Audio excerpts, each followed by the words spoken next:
toute proche. Et pourtant, il y a des solutions.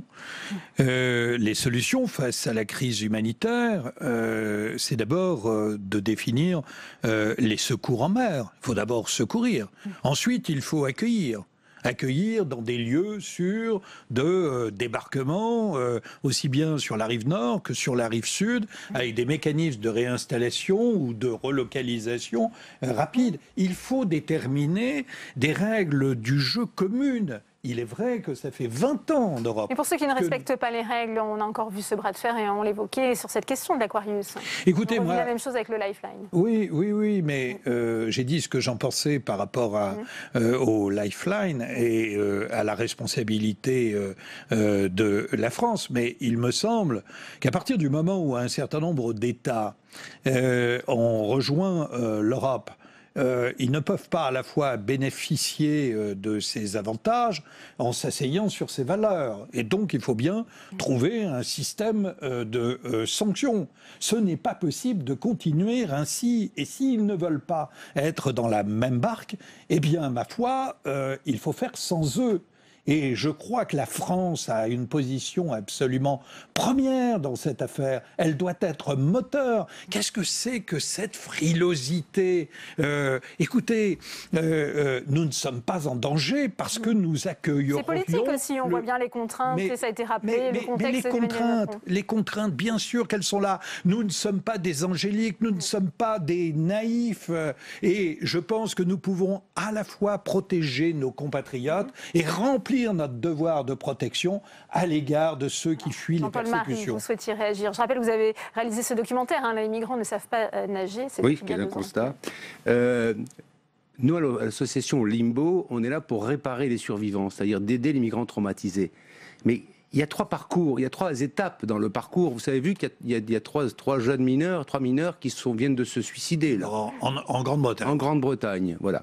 Il y a 3 partie dans un parcours. Il y a le parcours africain, on va dire grosso modo, en tout cas, ou asiatique, qui fait qu'on jusqu'à la Libye. La Libye, je ne vais pas vous en parler, il nous faudrait 1 ou 2 heures, et tout le monde le sait.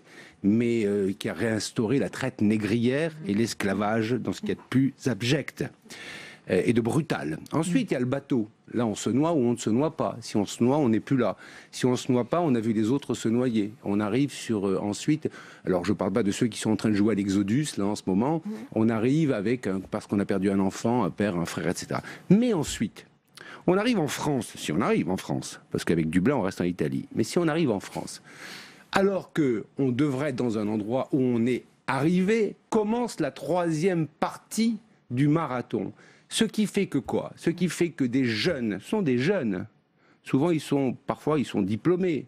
Ils sont courageux. Ils ont survécu à tout ce qu'ils ont vécu. Donc, c'est pas des mous. C'est des gens qui veulent réussir, qui veulent s'installer, etc. Se retrouvent, se heurtent à cette non-action, le fait qu'on les repousse, qu'on les suspecte, etc. Et au bout d'un moment, ils perdent leur énergie. Et tout ce qu'ils ont vécu, parce qu'on parle de traumatisme, pas de stress, c'est pas du stress, c'est du PTSD, c'est de la névrose traumatique, c'est exactement la même chose en termes de chiffres que les conflits et les guerres. Moi, je connais bien les guerres, je les ai couverts pendant 35 ans. 1 soldat sur 4 revient traumatisé. 1 migrant sur 4 revient puisque Jean-Paul Marie parle aussi de ce parcours du combattant, il fallait néanmoins réduire les délais d'instruction des demandeurs d'asile. Ça, c'est ce qu'a souhaité faire le gouvernement. Je vous ferai réagir après, Pierre-Henri. Oui, mais c'est très bien, c'est très bien. Je crois que cela avait déjà été fait. En tout cas, pour l'OFPRA, on lui avait donné dans le quinquennat précédent déjà la possibilité de travailler mieux et plus vite, justement en se concentrant sur le bien-être de ceux qui sont arrivés complètement traumatisés, les hommes et les femmes encore plus, malheureusement, on connaît les histoires. Mais pour revenir sur le point politique qui a été soulevé, aujourd'hui, il y a une grande difficulté. On voit bien que il y a cette vague populiste, tout simplement parce que l'opinion publique est quand même assaillie d'images. On voit tourner en boucle ces bateaux comme s'il y avait une invasion de l'Europe dont se saisissent certains politiques parce que c'est leur fonds de commerce. Avec une rhétorique particulière. Oui, mais c'est pour ça que je parlais de dramatisation tout à l'heure, où on tombe dans une hystérie qui fait que, en effet, la peur est palpable, les gens veulent des solutions, et donc on se retrouve avec ce sommet informel, donc qui n'avait pas vocation à aboutir à des décisions. c'était simplement pour rassurer l'opinion publique, de dire nous sommes quand même capables de nous rencontrer, de nous parler, avec le danger cependant que chaque chef d'État, et le nôtre n'y a pas échappé, tient un discours qui est utilisé pour sa politique intérieure. Et donc le danger, c'est qu'on a un raidissement entre alliés, entre partenaires qui devraient travailler ensemble, où on targue les uns et les autres d'arrogance ou de différentes choses, parce que chacun y va des messages qu'il veut faire passer à sa population. Et donc on a là, il me semble, un vrai problème, parce qu'à la fois on a en première ligne les pays du Sud, qui eux, bien sûr, essayent d'appeler à la solidarité, mais il en va aussi pour la sécurité, la défense, enfin les autres questions, et les pays du Nord qui sont eux protégés et qui se disent qu'ils n'ont pas de gros efforts à faire, notamment financiers, et qui se désintéressent du sujet. Comment on fait justement, je voudrais simplement terminer là-dessus. Donc, quand on parle d'une Union européenne, en effet, qui est censée apporter une solution globale, parce que ça passera quand même par ceci, eh bien, je ne vois pas aujourd'hui, avec deux blocs et au sein des deux blocs, des pays qui ont des Est-ce que vous parlez de la France comme d'un pays moteur, Pierre-Henri? Est-ce qu'elle peut justement agréger le camp des europhiles aujourd'hui de la position française? Écoutez, je crois que c'est notre responsabilité, mais j'ai écouté très attentivement le discours du président de la République juste avant le début du sommet, du mini-sommet européen. Je dois dire que son discours sur les valeurs de l'Union, rappelant qu'à chaque fois que nous les avons trahis, eh bien, ça a été la catastrophe. Je le partage. Mais ensuite, c'est dans l'application que se trouve que les choses commencent à se compliquer. Il y a un double discours, un discours au niveau européen, un discours adressé les valeurs, les valeurs, très bien. Et bien alors, on accueille le Lifeline, et puis on porte une série de propositions très concrètes. Bien sûr que c'est difficile, bien sûr que nous sommes dans un moment compliqué et que ces questions migratoires, elles ne sont jamais un long fleuve tranquille, quelle que soit la latitude où elles se posent.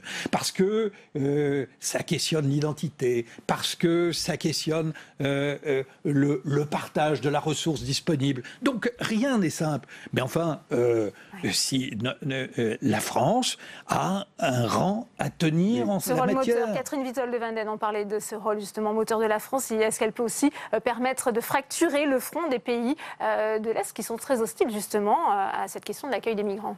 Je pense effectivement que la France devrait tenir un flambeau beaucoup plus européen qu'elle ne le fait, puisque les pays de l'Est aujourd'hui deviennent hostile à l'Europe telle qu'elle se construit aujourd'hui. Il y a la fracture qui s'est faite depuis 2015, et puis il y avait même des pays très pro-européens qui sont devenus anti-européens parce que c'était l'Italie, des pays qui ont eu le sentiment, à juste titre, d'avoir été abandonnés par l'Europe dans l'accueil des migrants. Donc ils ont eu l'impression qu'ils faisaient tout le travail à la place des autres. C'est le cas aussi de la Grèce, qui maintenant est dans une position plus nuancée depuis que l'accord a été signé entre l'Union européenne et la Turquie. Mais beaucoup de pays européens aujourd'hui ne croient plus du tout à la capacité de l'Europe. L'Italie accuse la France de manquer de solidarité en la matière. Je viens d'Italie où j'ai passé quelque temps. La situation, l'absence de regard pendant des années, gardez votre Dublin, vous savez très bien ce que vous faites, continuez, etc. Et puis ensuite la réaction un peu cynique et enfin un peu agressive est une catastrophe. Et on a mis toute l'Italie derrière un fasciste qui s'appelle Salvini. Peut-être pas toute l'Italie, parce que une grande partie. le maire de Naples, le maire de Palerme. Non, mais je parle au niveau de la défense de l'Italie par rapport à ce qui s'est passé. Je peux vous assurer qu'en Italie, l'opinion et toute la presse a été extrêmement. Mais ça n'est pas l'essentiel. L'essentiel, c'est ceci. C'est bien d'avoir le leadership, de vouloir reprendre le leadership de la parole, mais il faudrait reprendre le leadership de l'action. Or, nous parlons sans agir. C'est-à-dire que le populisme, qu'est-ce que c'est? C'est le résultat de l'inaction et du manque d'explication politique aux gens. Avant, vous aviez des leaders qui prétendaient donner la direction à l'opinion publique. Aujourd'hui, vous avez des leaders qui attendent que l'opinion publique s'exprime par des sondages pour prendre une direction. Résultat, on n'avance pas. Tant qu'il n'y aura pas une action raisonnablement généreuse, mais généreuse, une action forte pour accueillir, parce que si on veut bien expulser, il faut d'abord bien accueillir. Pour accueillir des gens et avoir des résultats concrets, nous serons totalement vulnérables aux critiques de Matteo Salvini qui dit que, au lieu de donner des leçons, on ferait mieux d'accueillir des migrants. Rapidement sur justement, on parlait de cet état d'esprit de la droite sénatoriale, il y a quand même des points d'équilibre qui ont été trouvés, ça a été rappelé à la fois. On adoucit les conditions de rétention des mineurs, il y a quand même quelques votes positifs à retenir. Heureusement, on ne pouvait pas faire pire. Donc non, ouais, sincèrement, je crois qu'aujourd'hui, moi je suis d'accord avec ce qui vient d'être dit, c'est l'accueil et c'est ce que mon groupe politique a essayé de faire. Bon, nous sommes minoritaires, donc malheureusement, je crois que nous avons, nous avons peu d'amendements qui seront. Mais la gauche a salué quelques décisions de la majorité sénatoriale. Ne va pas aboutir, donc ce qui signifie que en fait c'est l'Assemblée nationale qui aura le dernier mot et qui malheureusement risque à la fois de détricoter un certain nombre d'amendements qui ont été durcis, qui ont durci les articles et dont nous sommes très heureux, mais peut-être aussi d'éliminer les nôtres, ce qui serait un petit peu dommage.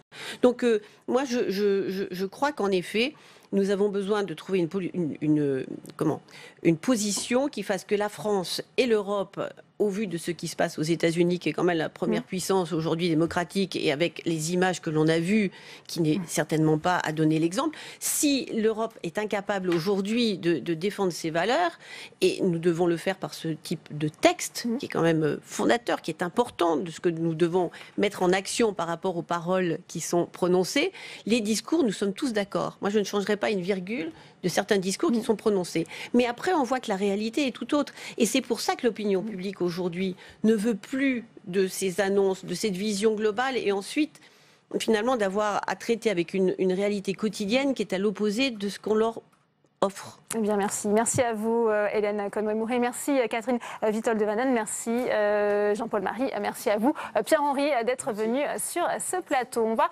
retourner dans l'hémicycle, justement, pour faire un point avec vous, Tam Tran Nui, sur les votes apportés ici à la Haute Assemblée. Notamment, on parlait d'un durcissement sur la question du regroupement familial ou encore de l'AME. Et oui, effectivement, Delphine, on a beaucoup parlé de ce durcissement de la majorité sénatoriale, de ce contre-projet qui a été présenté par la Commission. Alors effectivement, deux exemples concrets. Tout d'abord, sur le regroupement familial, le Sénat a voté l'allongement de 18 mois à 24 mois de la durée de résidence en France qui est nécessaire pour avoir droit au regroupement familial. Je vous rappelle que ce regroupement familial permet à un étranger en situation régulière d'être rejoint en France par son conjoint majeur et par les enfants mineurs du couple. Allonger le délai, a dit François-Noël Buffet, permet, je le cite, une intégration réussie. Sachez toutefois qu'à droite, le sénateur Les Républicains Sébastien Meurant avait lui proposé un allongement à 5 ans de la durée de résidence pour avoir droit au regroupement familial ou encore même le regroupement familial dans le pays d'origine. Des amendements assez provocateurs qui n'ont pas été votés dans l'hémicycle, bien sûr. Notez également la transformation, vous l'avez dit, de l'aide médicale d'État en aide médicale d'urgence. Cette aide médicale d'urgence, elle est conditionnée au paiement d'un droit annuel. Elle est réservée aux maladies graves, aux douleurs aiguës, aux soins liés à la grossesse, aux vaccinations réglementaires ou encore à des exemples de médecine préventive. Tout cela contre l'avis du gouvernement qui a estimé que cela allait embouteiller les urgences, que ça allait poser des véritables problèmes de santé publique. D'ailleurs, Agnès Buzyn, ce week-end, également a dénoncé cette mesure telle qu'elle a été adoptée par la droite sénatoriale. Ce n'est pas une surprise, c'est un classique de la droite, présenté d'ailleurs tous les ans lors de l'examen du budget par Roger Carucci en tant que rapporteur des crédits immigration. Sinon, juste un petit point pour conclure, Delphine, sur la séance. Il reste une cinquantaine d'amendements qui doivent être encore discutés dans l'hémicycle. Les sénateurs vont relativement vite et les discussions devraient se conclure aux alentours de 20h, 21h si le rythme reste tel quel. Merci à vous, Tam. Et je vous rappelle que le vote solennel aura lieu demain sur ce texte. Comme tous les lundis, c'est l'heure de sénateur à domicile. Aujourd'hui, nous allons dans le Val d'Oise, terre d'élection de la sénatrice Jacqueline Eustache-Brinio. Depuis plusieurs années, elle œuvre pour les femmes en banlieue. C'est ainsi qu'elle a permis l'ouverture à Saint-Gratien d'un local qui leur est dédié. Baptisé Citoyenne de la République, c'est un lieu de partage et de rencontre. Reportage de Samia Dechir.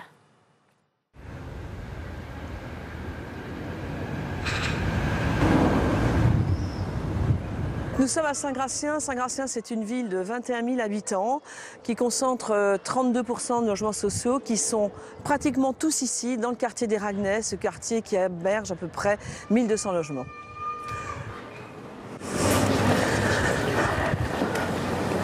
Ça va? Oui, ça va. Et vous, bonjour, ça va bien? Oui. Alors on va faire un petit tour dans le quartier.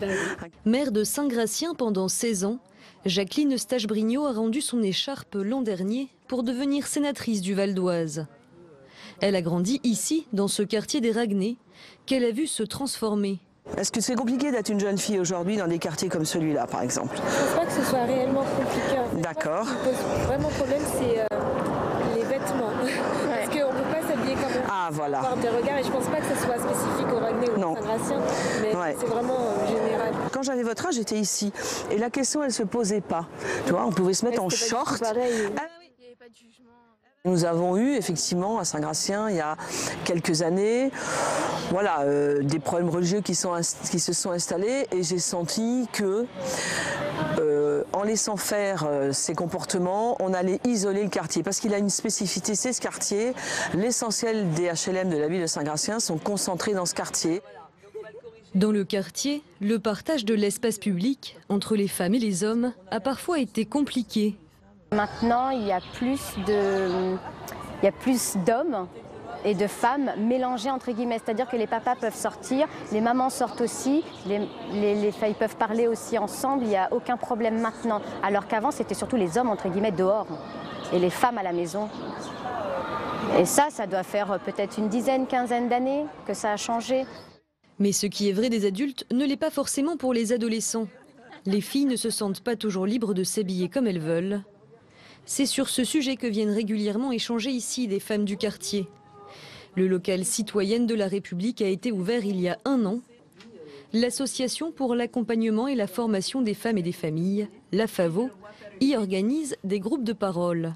Une qui est conductrice de bus qui n'est pas là aujourd'hui, qui nous dit « Je suis maman monoparentale avec 2 garçons ». Elle nous a livré un témoignage extraordinaire de son fils qui mesurait un peu la longueur de sa robe en disant « Tu t'arrêtes là. Donc si moi tu me traites comme ça, tu risques de traiter ta copine ou ta future femme et pas question. » S'appuyer sur les mamans, c'est très important et indispensable. Et ce lieu étant un lieu de rencontre et d'échange entre les mamans, permet aussi d'enrichir, comment dirais-je, sur ces sujets-là, nos pratiques. L'égalité femmes-hommes dans le quartier passe aussi par le respect de la laïcité. Il y a 3 ans, la mairie a fait signer une charte à toutes les associations subventionnées par la ville.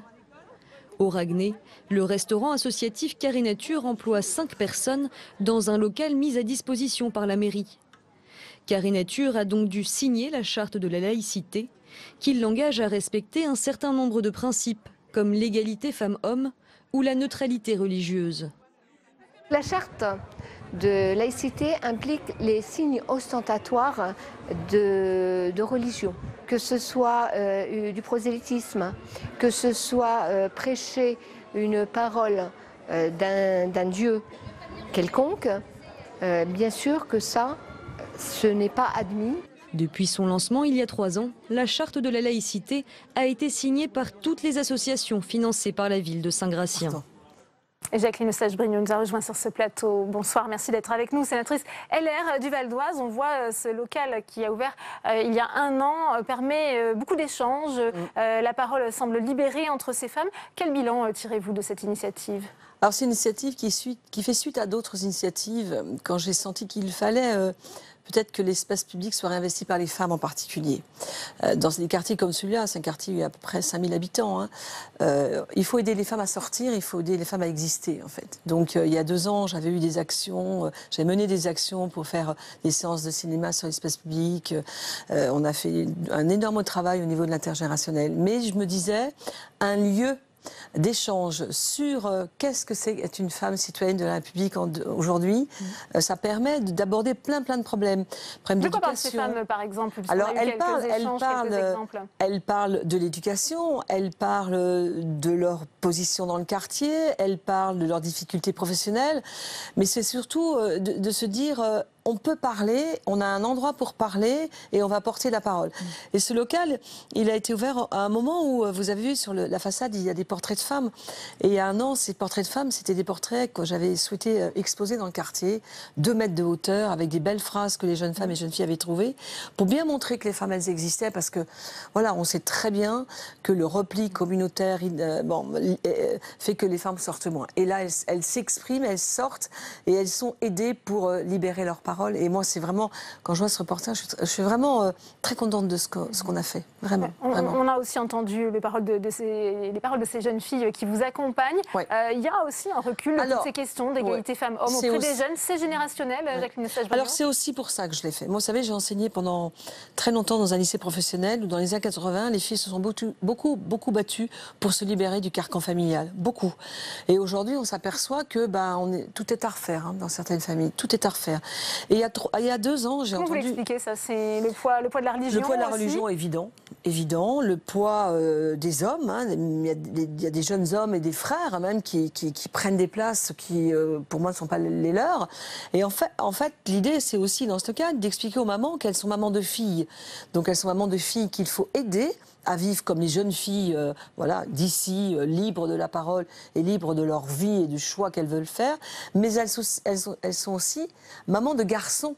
Et elles ont aussi des messages à faire passer aux garçons, qui doivent avoir un regard sur les filles autre qu'une fille est là juste pour faire des enfants, quoi, sincèrement. Il y a aujourd'hui dans les collèges une vraie difficulté pour les jeunes filles. Si vous allez dans des collèges de banlieue, pratiquement aucune fille est en robe ou en jupe. Aucune.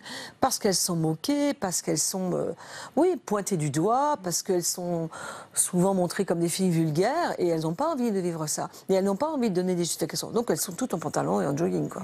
C'est à nous aussi de les aider à libérer leurs paroles. Et elles l'expriment bien, les jeunes filles que vous avez entendues. Autre initiative à laquelle vous avez contribué, c'est cette charte de la laïcité. Que préconise-t-elle, finalement? En fait, cette charte de la laïcité, elle porte les valeurs de la République, de l'égalité de femmes, de la lutte contre le prosélytisme.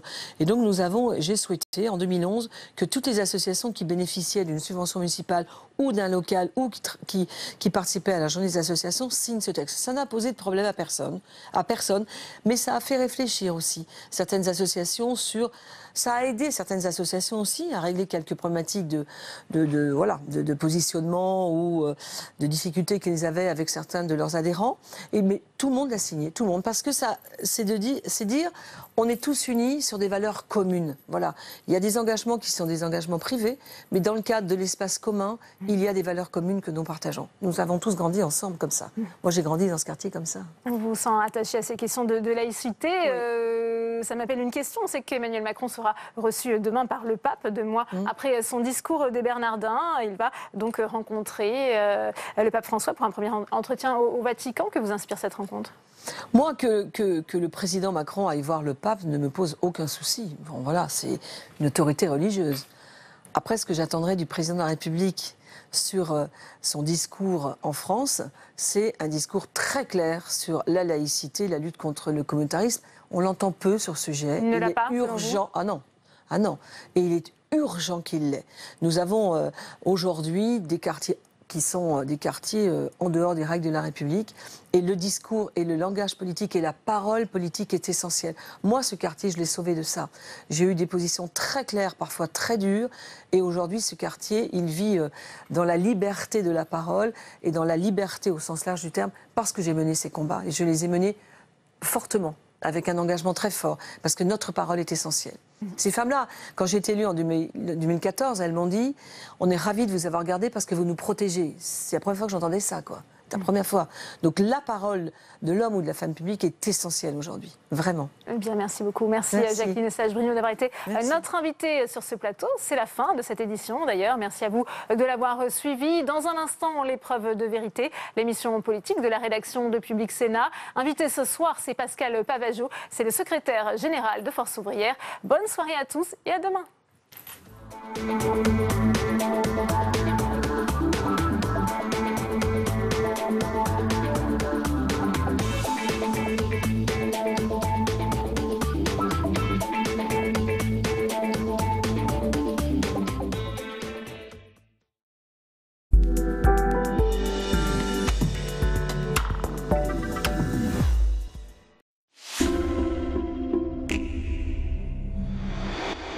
couloirs du gouvernement, parmi des inconnus, les débuts de Nicolas Hulot suscitaient désespoir et déjà quelques interrogations qui depuis n'ont pas cessé.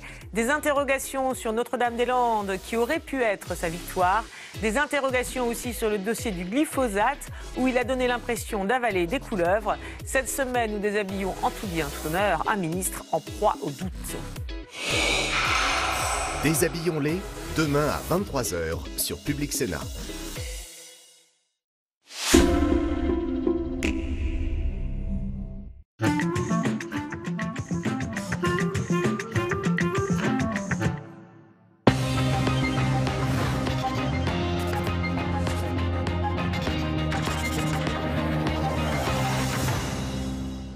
Pascal Pavageau, le secrétaire général de Force Ouvrière, est l'invité de l'épreuve de vérité. Bonsoir. Bonsoir. Et merci beaucoup d'être avec nous, d'avoir accepté notre invitation. Donc au nom de Public Sénat, des Échos, de Radio Classique et de l'AFP, deux médias représentés ce soir ici sur le plateau par Charlotte Gauthier et Déborah Claude. Bonsoir mesdames et merci d'être là avec nous également. Pascal Pavageau, vous allez répondre au cours de cette émission à trois grandes questions. 1. FO fait-elle le choix de la radicalité avec le soutien à la poursuite de la grève des cheminots ou encore avec cette journée d'action avec la CGT, ce sera vendredi. 2. Le mot réforme est-il pour vous forcément synonyme de thatchérien? Enfin, troisième question, derrière la défense des services publics et des fonctionnaires, l'enjeu numéro 1 pour vous, d'ailleurs comme pour les autres syndicats, n'est-il pas plutôt les élections professionnelles qui vont se dérouler à la fin de l'année et qui permettront justement de connaître le poids respectif des différentes centrales du pays? Tout de suite, la première question de l'épreuve de vérité avec Charlotte Gauthier. Bonsoir Monsieur Pavageau. Bonsoir. J'ai un peu envie de vous demander, fin juin, vous êtes toujours derrière les cheminots. Ils sont ultra minoritaires maintenant, en tout cas dans le pays, dans l'opinion, même les grévistes sont plus très nombreux. Vous associez à la CGT pour une journée d'action vendredi. Est-ce que vous n'avez pas finalement fait le choix de la radicalité chez FO ? Non, il n'y a pas de choix de la radicalité. Le choix de Force Ouvrière, il est toujours le même. C'est-à-dire d'essayer d'être constructif là où on le peut, d'essayer de négocier là où on le peut, de porter nos idées, de porter la défense que nous avons pour les travailleurs de ce pays, soit dans une entreprise, dans une branche ou sur le plan interprofessionnel au niveau de la Confédération. Ce qui est radical, c'est la politique qui est menée en face. C'est le rouleau compresseur qui est mené en face, mais c'est aussi la méthode de refuser justement de dialoguer et de concerter. Pourquoi les cheminots sont... Il n'y a plus de choix du coup. On poursuit la grève éternellement. Le texte est voté. Je suis secrétaire général d'une grande confédération, d'une vieille confédération. Je soutiens par définition, et c'est le moins que je puisse faire, eu égard au mandat que j'ai reçu de la part de l'ensemble des syndicats Force Ouvrière, l'ensemble des camarades FO, l'ensemble des salariés qui sont en lutte, en combat, de surcroît en l'occurrence, pour défendre par exemple les cheminots, leur cadre collectif qu'on est en train de leur détruire sur le plan idéologique. Vous avez des homologues qui ont cessé de soutenir la grève, je pense notamment à Laurent Berger. Eh bien, à Force Ouvrière, ce sont les syndicats qui décident. En l'occurrence, il y a des assemblées générales. La fédération FO des cheminots, elle prend ses positions, et quelles que soient les positions qu'elle prendra, nous les soutiendrons, nous les épaulerons, nous les accompagnerons comme nous le pourrons sur le plan confédéral. C'est tout à fait cohérent, c'est le mandat d'abord premièrement que je reçois de la part de mes camarades, et puis en plus c'est le rôle d'une confédération que d'aider et de soutenir celles et ceux qui sont... Qu'est-ce qu'on peut obtenir encore la loi va être mais nous sommes rentrés... Mais bien sûr, alors... Si vous me laissez 2 minutes sur les cheminots. Lorsque nous demandons, à l'époque, en avril 2018, c'est-à-dire le 28 avril 2018 pour être précis, nous demandons au gouvernement un moratoire. Nous disons, il nous faudrait un mois pourquoi ? Pour négocier la question du statut de 127 000 personnes qui sont aujourd'hui à la SNCF et donc qui risquent de passer demain dans des entreprises privées du fait de l'ouverture à la concurrence. Donc, garantissez par la négociation le cadre collectif, le cadre statutaire de ces 127 000 personnes. On nous répond non. Nous refusons, on casse dogmatiquement par la loi, alors que rien ne l'y oblige, le cadre collectif. Et on renvoie à une hypothétique négociation. Et nous disons à l'époque au Premier ministre, que se passera-t-il si le patronat de la branche, de la filière, refuse de négocier après que vous ayez cassé le statut ? on nous dit, vous pensez que ça peut en arriver jusque-là? Eh bien, c'est ce qui s'est passé. Vendredi dernier, on avait au ministère des Transports un patronat qui dit, nous ne sommes pas là pour négocier la nouvelle convention collective, nous sommes là pour appliquer strictement la loi, à savoir la casse du statut. Excusez-moi, mais aujourd'hui, les 127 000 cheminots, ils sont à poil. Ils n'ont plus de statut, on leur a cassé, et on leur refuse la négociation d'avoir un cadre collectif de demain. Qu'est-ce qu'il leur reste, à part le rapport de force, et notamment de poursuivre la mobilisation pour essayer de se faire entendre, simplement pour pouvoir négocier. Vous dites qu'il leur reste la grève, je le rappelle effectivement qu'ils sont moins de 10% aujourd'hui, les cheminots grévistes. Ils sont plus importants chez les conducteurs, bien sûr. On va écouter Philippe Martinez, qui dit la même chose que vous, évidemment, sur la poursuite de la grève, même cet été, donc le leader de la CGT qui était sur Public Sénat. La grève reste aussi un moyen d'action. Quand on n'est pas écouté, le moins qu'on puisse dire, c'est qu'on n'est pas écouté par le gouvernement. Donc, un moyen d'action, mais on a l'impression que c'est quand même une impasse aujourd'hui, moins de 10%.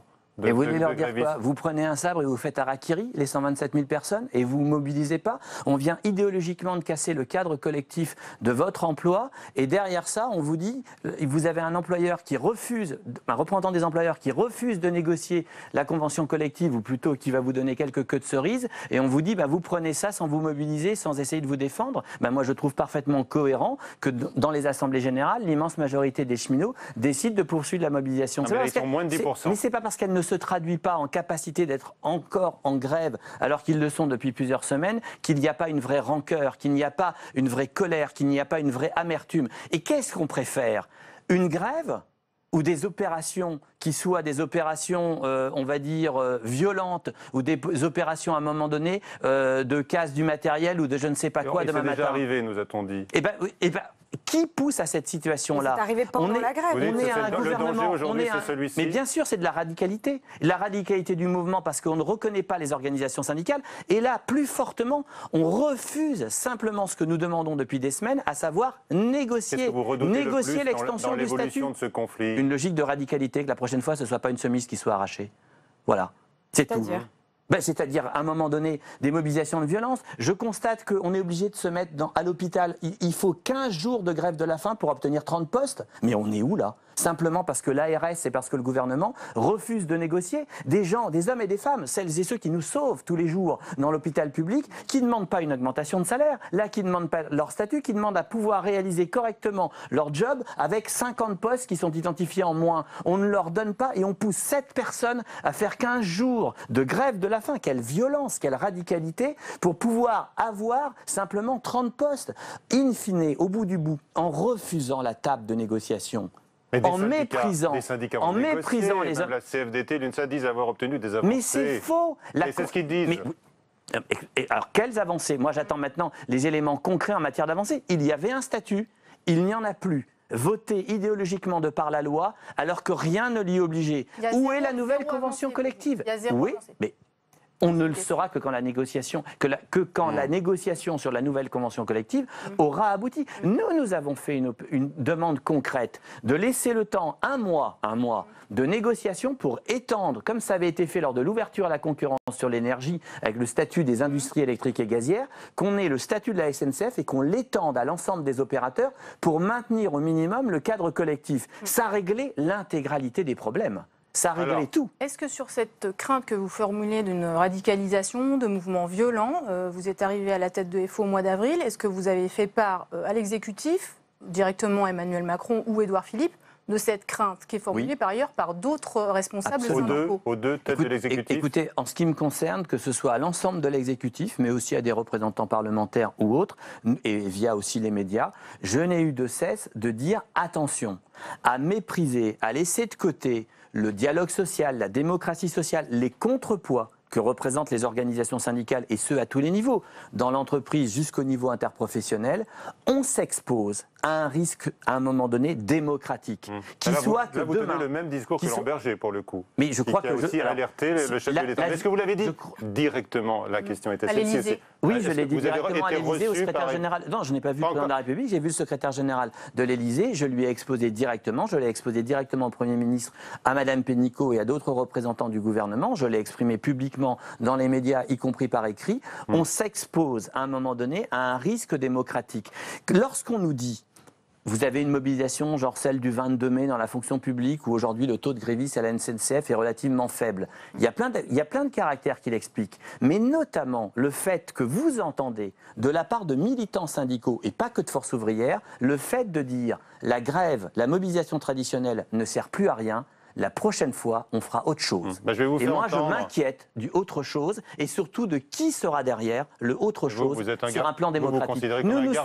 Nous sommes des organisations démocratiques. Nous sommes des organisations responsables. Nous sommes des organisations pacifiques. Et nous sommes des organisations républicaines parce que nous sommes un contrepoids. Nous sommes un contrepoids démocratique. Aussi un garde-fou. Mais bien évidemment, mais dans cette logique de contrepoids, il y a aussi cette logique à un moment donné d'essayer de organiser la capacité de réaction et de mobilisation dans le respect des valeurs républicaines et démocratiques. Mais quand vous lisez, par exemple, Laurent Brun, qui est le responsable de la CGT cheminot, vanter son léninisme. Il a expliqué dans une revue que son objectif était révolutionnaire et qu'il était à la tête d'une organisation révolutionnaire.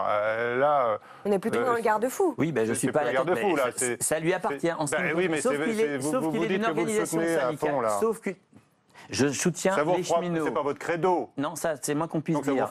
C'est le moins qu'on puisse dire. Écoutez, ça lui appartient et ça appartient à son organisation. Mais je ne crois pas.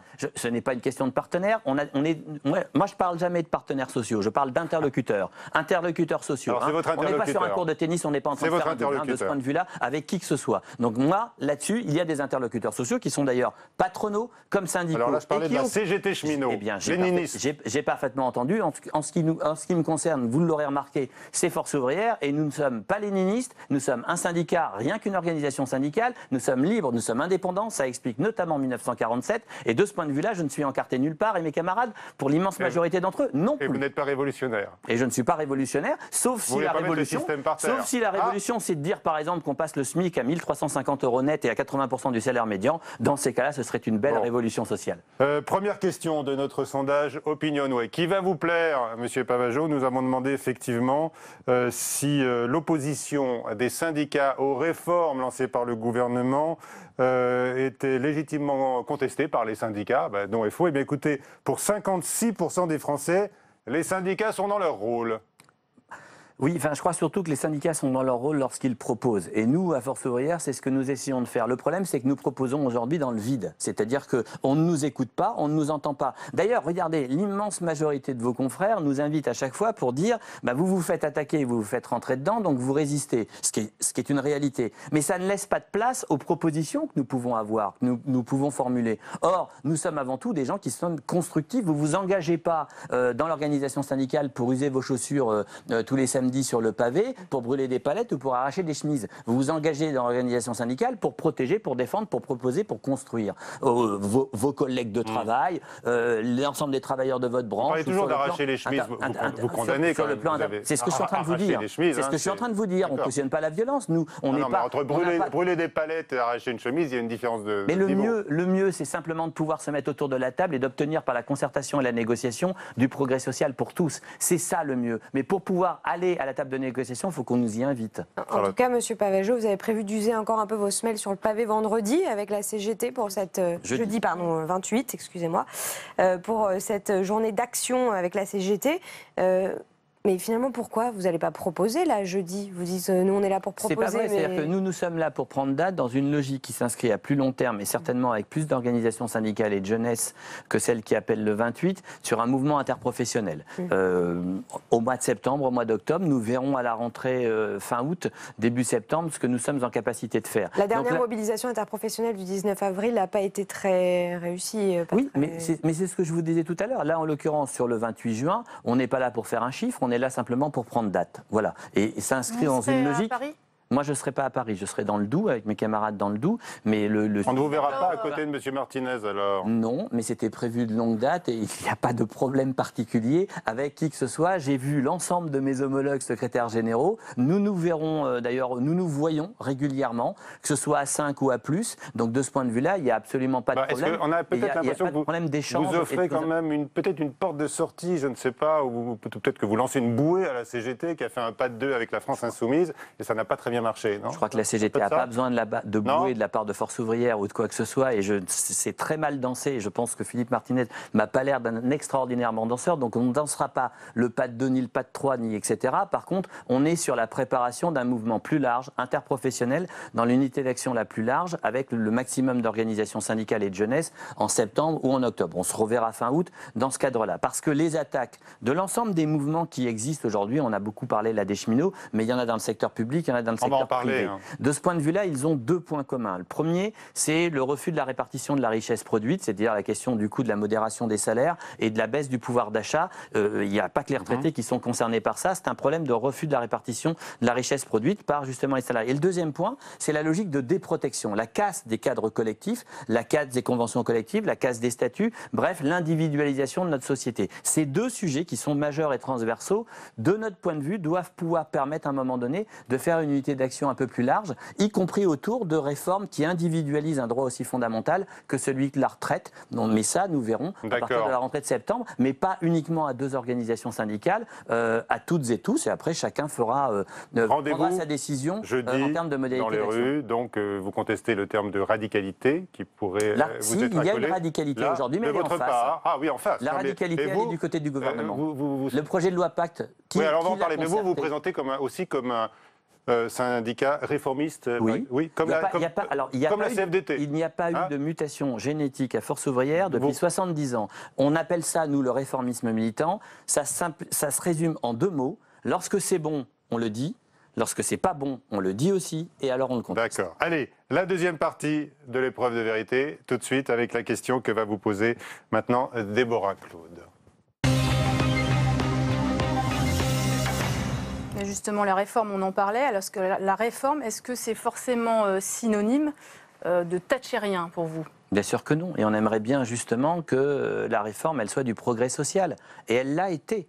Elle l'a été, si on ne va pas repartir trop loin, mais finalement de l'après-guerre à peu près le milieu des années 80, la quasi-totalité de l'ensemble des réformes sociales s'inscrivait dans une logique de progrès social. Alors c'est une logique de compromis, évidemment, toutes les revendications n'aboutissaient pas sur le plan syndical, mais il y avait un vrai progrès social. Il y avait l'instauration d'un salaire minimum, il y avait l'instauration de la sécurité sociale, il y avait des aides sociales, il y avait le service public républicain, bref, il y avait une construction collective, y compris par la négociation, dans l'ensemble des conventions collectives qui ont existé, par la négociation du progrès social qui aboutit à ce que 93% aujourd'hui des travailleurs de ce pays soient couverts par une convention collective ou par un statut. À partir des années 80, on commence à avoir, du fait de l'austérité budgétaire, du fait du tout marché, du fait du poids de la finance dans les politiques mondialisées, une attaque frontale justement sur ces droits collectifs. Donc on commence à avoir des organisations syndicales qui n'ont plus de grain à moudre et qui commencent à être sur la défensive. Aujourd'hui, c'est plus une question de grain à moudre, c'est de protéger la meule, parce qu'ils sont en train de vouloir la casser, y compris en refusant de négocier. L'efficacité, là, on parle beaucoup de la refonte des aides sociales, on ne connaît absolument pas les contours de ce qui va C'est un bel exemple de non-réforme. L'efficacité d'un système, pour vous, ça, c'est faire une réforme. Qu'est-ce que ça veut dire? Très bien. Parlons d'efficacité. Nous, on a toujours été favorables, et il est normal, par exemple, que le Parlement évalue les aides publiques, quelles qu'elles soient. Dans ces cas-là, on pourrait faire en parallèle d'une évaluation des aides sociales et des aides publiques pour les plus pauvres et les plus démunis, l'évaluation de 140 milliards d'euros annuels aux entreprises, sans contrepartie. Elles vont être rognées aussi, compensation. Elles vont être rognées, annonce le gouvernement. Les moins efficaces des aides aux entreprises vont être supprimées. Là, vous êtes d'accord? Et on va conditionner, si elles ne sont pas efficaces, oui, mais surtout qu'on les conditionne. Nous, on a toujours été favorables à l'intervention publique. On a été favorables à l'intervention publique dès lors qu'elle aide de l'innovation, dès lors qu'elle aide l'ingénierie, dès lors qu'elle aide l'industrie, dès lors qu'elle aide la création, évidemment, et le maintien de l'emploi. Donc le fait d'avoir une aide publique qui soit conditionnalisée, qui soit ensuite contrôlée, qui soit suivie, évaluée, puis contrôlée, ne nous pose pas de problème. C'est de l'argent public, il est quand même normal que ce soit évalué et que ce soit contrôlé. Mais s'attaquer au problème en sous-entendant qu'il y aurait un pognon de dingue pour les 14% d'entre nous qui sont aujourd'hui les plus pauvres, donc qui sont à un niveau de seuil de pauvreté, alors qu'on sait que ces aides sociales, on le sait déjà, instantanément, elles représentent une logique de digue qui évite que nous passions instantanément de 14% à 22% de la population en termes de niveau de pauvreté. Donc c'est à la fois une digue, mais c'est aussi une main tendue. C'est aussi une corde, puisque président de la République aime bien les premiers de cordée, c'est aussi une main tendue à ces 14% d'entre nous qui se retrouvent dans une trappe en disant on va vous aider à vous en sortir. Je reprends la question, c'est thatchérien de dire ça, de le contester, pour reprendre l'expression. Ce qui est thatchérien, c'est de s'attaquer idéologiquement et dogmatiquement au cadre collectif de l'ensemble, y compris les aides sociales, les statuts, qui nous protègent, qui font notre République, qui font l'égalité républicaine. Ce qui est thatchérien, c'est d'avoir une logique de méthode qui soit « je pense donc tu suis ». Je ne concerte pas, je fais de façon autoritaire. Donc de ce point de vue-là, oui, sur la méthode, comme en termes de politique qui est menée d'individualisation et de casse des cadres collectifs, il y a quelque chose qui s'apparente à ce qui a été connu malheureusement en Grande-Bretagne sous l'ère de Madame Thatcher. Sauf que Madame Thatcher était avec une logique qui était avant tout une logique ultra-libérale, d'ouverture à la concurrence, de casser tout ce qui était d'ordre de service public ou de cadre public. Là, aujourd'hui, on va plus loin avec cette logique d'individualisation. C'est une vraie vision de société. C'est pire que sous Thatcher. C'est une vision de société qui est de dire chacun pour soi, chacun se débrouille. La petite musique derrière le pognon de dingue pour les 14% de plus pauvres, c'est aussi sous-entendre que ces 14% seraient un peu responsables de la situation dans laquelle ils se retrouveraient. Vous parlez des sous-entendus, mais il y a une philosophie qui est affichée par le chef de l'État qui est de dire... C'est ce que je vous dis. C'est bien les aides sociales, mais ça ne permet pas de réduire la pauvreté dans notre pays. Mais c'est faux. L'exemple que je donne, il montre de sortir de la pauvreté. On préfère 22% de pauvres ou 14% de pauvres 14% de pauvres dans la cinquième... Ça permet de réduire les inégalités. 14% de pauvres dans la cinquième puissance économique du monde, c'est inadmissible, c'est intolérable. Donc je préférerais une réforme qui nous dise on va avoir une vraie loi pour lutter contre les inégalités avec un objectif qui soit que demain, nos 14% passent à zéro. Ça, j'aimerais bien cette réforme-là et croyez bien qu'on l'accompagnerait et qu'il y a plein de propositions que nous avons déjà faites qui pourraient se retrouver, notamment sur le partage de la richesse produite, dans un tel projet de loi pour lutter contre les inégalités. Comment vous expliquez qu'à travers les sondages, les Français semblent être majoritairement d'accord avec le fait que trop d'argent, mais pas assez d'efficacité de ces aides sociales? C'est bien qu'il y a quelque chose qui cloche, c'est bien qu'il y a quelque chose qu'il faut revoir. Mais parce qu'aujourd'hui, on revient sur la question de l'évaluation. Moi, j'ai aucun problème sur l'évaluation. L'évaluation, elle doit être menée, et notamment mais c'est par pas le ce que dit Parlement. le gouvernement d'après vous. Et non, mais qu'est-ce que dit le gouvernement? Il y a du pognon de dingue. C'est quoi son évaluation? Il dit en sortir par le travail, en sortir par l'émancipation. Alors, les deux tiers des adultes qui sont dans les 14% ont soit un emploi, soit en recherchant activement. Un SDF sur 4 en France a une activité. 12% des SDF en France ont un emploi. Vous croyez que ces femmes, ces hommes, ces enfants qui sont dans cette situation-là n'essayent pas de s'en sortir et d'essayer de trouver un boulot pour se sauver eux-mêmes et surtout leurs familles et leurs proches? Mais franchement, laisser penser que ce seraient des gens qui profiteraient du système, c'est abject comme discours. C'est inadmissible et ce n'est pas digne, effectivement, des valeurs républicaines. Donc, 14%, c'est beaucoup trop. Donc, on nous explique que peut-être il y a des dispositifs qui devraient être renforcés pour permettre à ce que demain, ces 14% soient encore réduits. Mais engageant cette discussion-là sous le prisme de l'efficacité des aides et pas du montant selon lequel, soi-disant, il y aurait un pognon de dingue qui serait dépensé pour ces 14% les plus pauvres. De la personnalité d'Emmanuel Macron? J'en sais rien, moi je suis pas psy, enfin franchement là-dessus, excusez-moi, mais je sais pas, je trouve simplement, il y a une vision qui essaye de l'individualisation. Le problème, c'est qu'une vision sans valeur, sans les valeurs d'égalité, sans les valeurs de fraternité, c'est extraordinairement dangereux. On va parler du chômage, mais d'abord je vais vous présenter le résultat de la deuxième question de notre sondage OpinionWay pour l'épreuve de vérité, justement sur notre modèle social. Eh bien, pour 63% des Français, la politique du gouvernement le remet en cause. Oui, enfin, vous n'êtes pas surpris? Non, je ne suis pas surpris, mais si, je suis surpris que ce soit que 63%, parce que la réalité aujourd'hui, c'est que oui, le modèle social français, c'est la République, c'est l'égalité républicaine, et ce sont des droits collectifs. Nous adossons nos droits, qui s'utilisent évidemment de façon individuelle, sur la base de statuts, au sens général, le statut de salarié par exemple, de droits collectifs. Et le fait de casser ou de ne plus reconnaître ni les contrepoids qui sont du collectif, ni les cadres collectifs que nous avons construits tous ensemble depuis plus de 100 ans, eh bien c'est antinomique de notre modèle social. Allez, on va parler de l'objectif du gouvernement en matière d'emploi et de chômage. Emploi et chômage, il y a une réforme qui est en cours de discussion, qui arrive au Sénat la semaine prochaine en commission, donc l'assurance chômage, la formation professionnelle. Que pensez-vous de ces réformes? Est-ce qu'elles vont permettre de créer des emplois? Qu'est-ce que dit FO sur ces textes Je crois franchement, je ne sais pas quelle réforme un jour en France a créé des emplois. Ce qui crée l'emploi, c'est évidemment d'une manière générale le contexte macroéconomique, c'est l'activité, c'est un peu le taux de croissance. L'environnement aussi. C'est les salaires aussi, par la redistribution. Ça, franchement, je pense que c'est très relatif en termes Par exemple, Bruno Le Maire dit avec sa nouvelle loi Pacte qu'elle va créer des dizaines de milliers d'emplois. Ça vous fait marrer? Ouais. C'est une bonne blague, ouais. Elle est drôle, voilà. Non, mais c'est bien, il faut avoir de l'humour aussi quand on est ministre, en l'occurrence. Mais ça me rappelle, vous vous souvenez, un président du MEDEF qui va bientôt partir, qui avait un pins avec 1 million d'emplois. Ah, mais c'est Pierre Gattaz. Mais il dit qu'on n'en est pas loin, figurez-vous. Ah bon, je vois plus son pins. Par contre, ce que je voudrais pas, c'est que son successeur, dans maintenant une semaine, ait un pins 36 millions de précaires. Oui. Mais Pierre Gattaz, puisqu'on parle de lui, a dit dans une interview au Figaro ce matin, vous l'avez lu, qu'avec lui à la tête du MEDEF, nous avons gagné le combat des idées. Hein. Il a fait reculer les rigidités sociales, il a fait reculer la pression fiscale sur les entreprises, il s'en félicite. Est-ce que vous lui reconnaissez cette victoire? Est-ce que vous avouez votre défaite? D'abord, premièrement, on n'est pas dans une logique de match. Vous savez, quand on se bat pour avoir du progrès social pour celles et ceux qui aujourd'hui produisent de la richesse en France et souffrent au quotidien de la part de leur travail, on ne s'inscrit pas dans une logique de bras de fer. Ça, c'est vraiment du niveau qu'a fait du commerce. On a remporté la victoire des idées. Mais aujourd'hui, objectivement, et depuis un certain temps, et particulièrement depuis un an, mais même sur les gouvernements précédents, la logique ultralibérale, la logique de dérégulation, la logique dite de compétitivité ou de flexibilité est effectivement, malheureusement, une idée majeure qui est menée par l'ensemble des gouvernements depuis des années. Et donc, de ce point de vue-là, le patronat peut constater avec satisfaction que ce qu'il demande lui est consenti par le gouvernement. Ce qui était extraordinairement dangereux aujourd'hui sur l'aspect négociation interprofessionnelle. Parce qu'il ne faudrait pas que le nouveau président du MEDEF nous explique la semaine prochaine qu'il n'a plus besoin de négocier avec les organisations syndicales sur le plan national, parce que quand il demande ça, le gouvernement lui donne déjà ça de façon automatique. Et donc que le patronat refuse d'avoir une logique de négociation et de compromis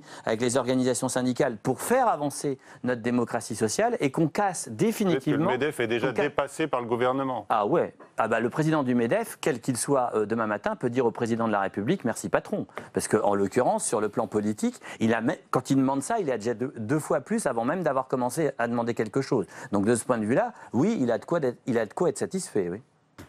Donc, après, sur la question de la création d'emplois, moi, encore une fois, ce n'est pas une réforme d'un gouvernement qui le permet.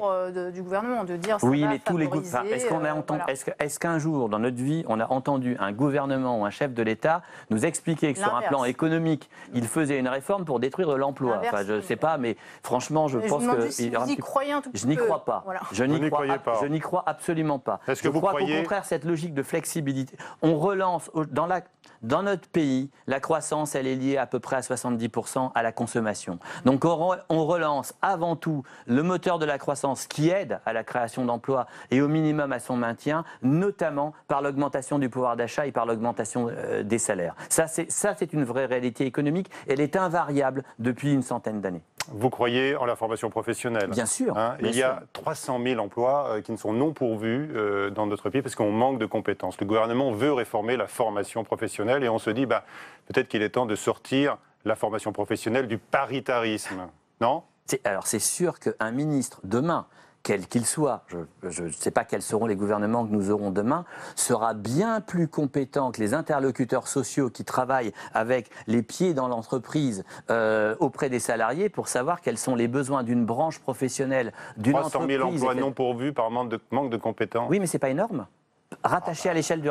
C'est trop, mais ce n'est pas non plus énorme. Donc, d'ailleurs, les entreprises souffrent, ne peuvent pas recruter. Dans ces 300 000 emplois, il faut regarder les raisons objectives qui font qu'on a peu de candidats pour s'inscrire dans ces filières. Elles sont parfois liées à la pénibilité du métier, elles sont parfois liées à la situation géographique de ces emplois, par exemple en zone rurale ou très éloignés, dans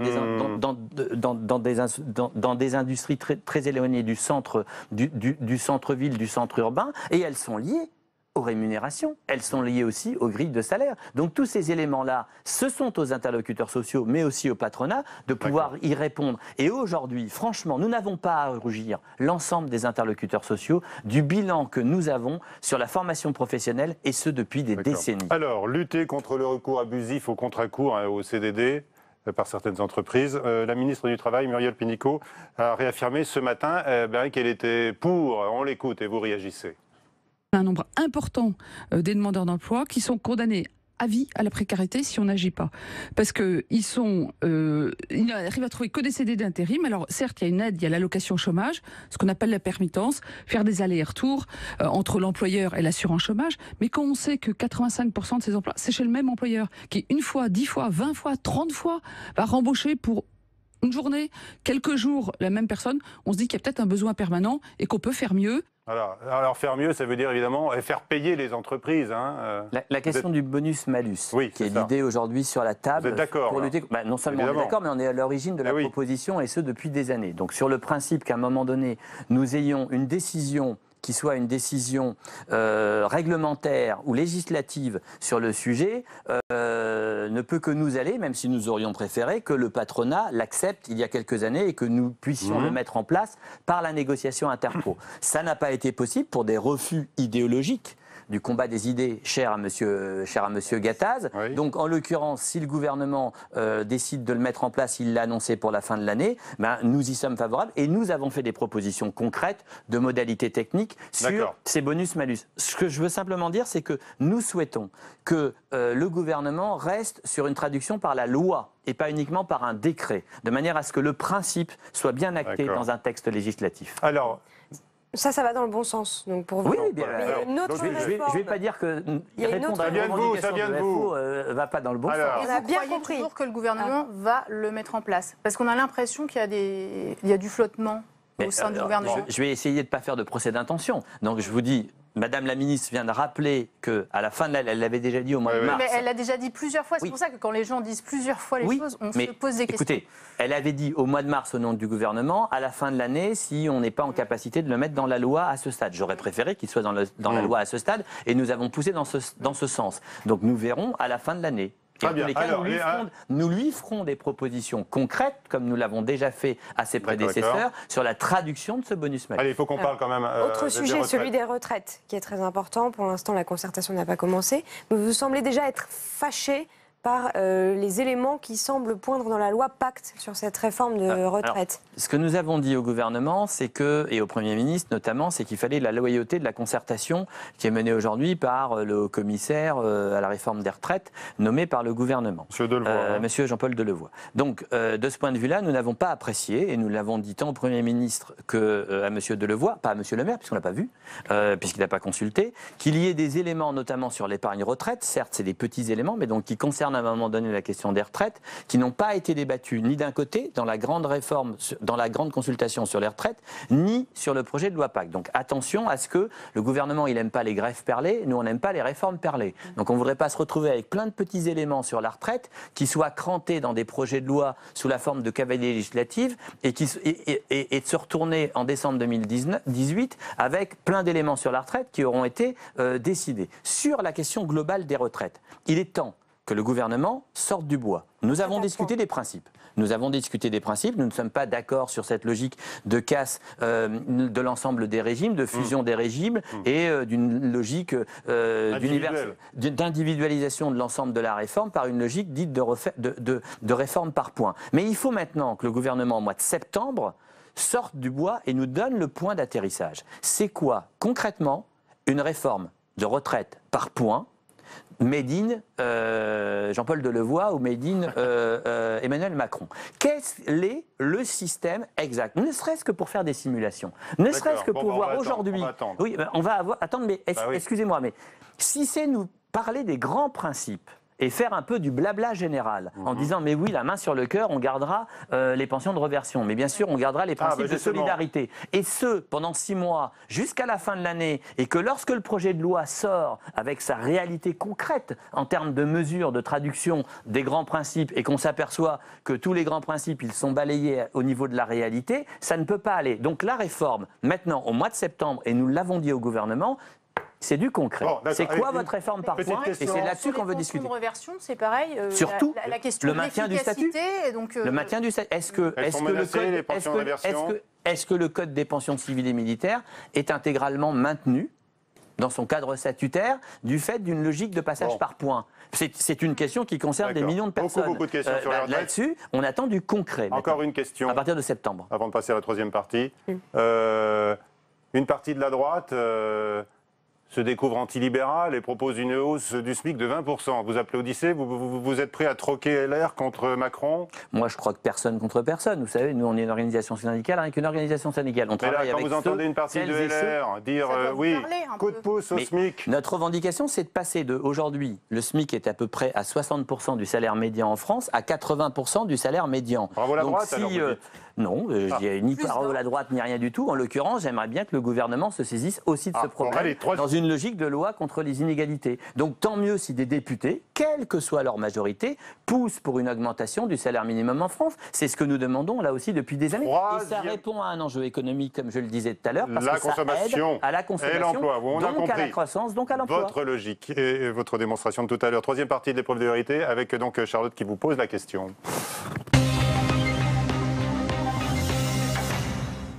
Charlotte. Est-ce que finalement, derrière la défense des services publics, tout ce qui vous tient à cœur, que vous avez eu le temps de développer, l'enjeu numéro 1, c'est pas aussi l'objectif final, les élections professionnelles à la fin de l'année 2018, dans un contexte compliqué pour les syndicats?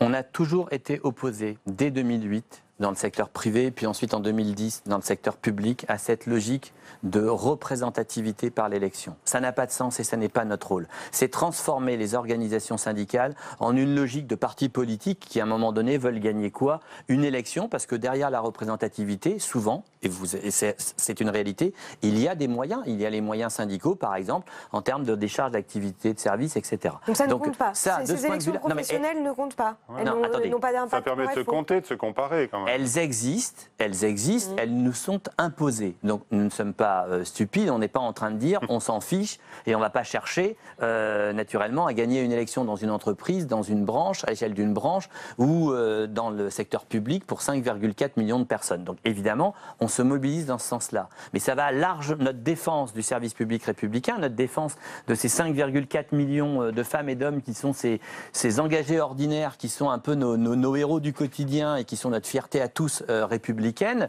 c'est avant tout ça que nous défendons. Nous défendons le service public de proximité, nous défendons le service public qui nous permet à toutes et tous d'avoir un minimum d'égalité de droits où que nous soyons sur le territoire national et quel que soit le sujet qui nous intéresse et surtout quel que soit ce que nous gardions. Je veux simplement dire qu'on dit souvent que le principe même de la sécurité sociale, et c'est vrai, ça a été une logique très noble en 1945 qui était de dire je cotise selon mes moyens mais je bénéficie selon mes besoins. Mais si vous regardez bien, c'est le même principe qui nous a permis de créer le service public républicain parce que qu'on soit imposable ou pas, on a le droit à tous les services, au même service public que si on paye l'ISF. C'est exactement le même principe et ça, c'est un héritage qui nous honore. Sur cette question des services publics, on attend un rapport qui devient une arlésienne maintenant, CAP 22, on ne le voit pas sortir. Certains ministres disent c'est au courant d'été, il n'arrive pas. Ça va sortir par bribes. Est-ce que vous avez peur de CAP 22 ?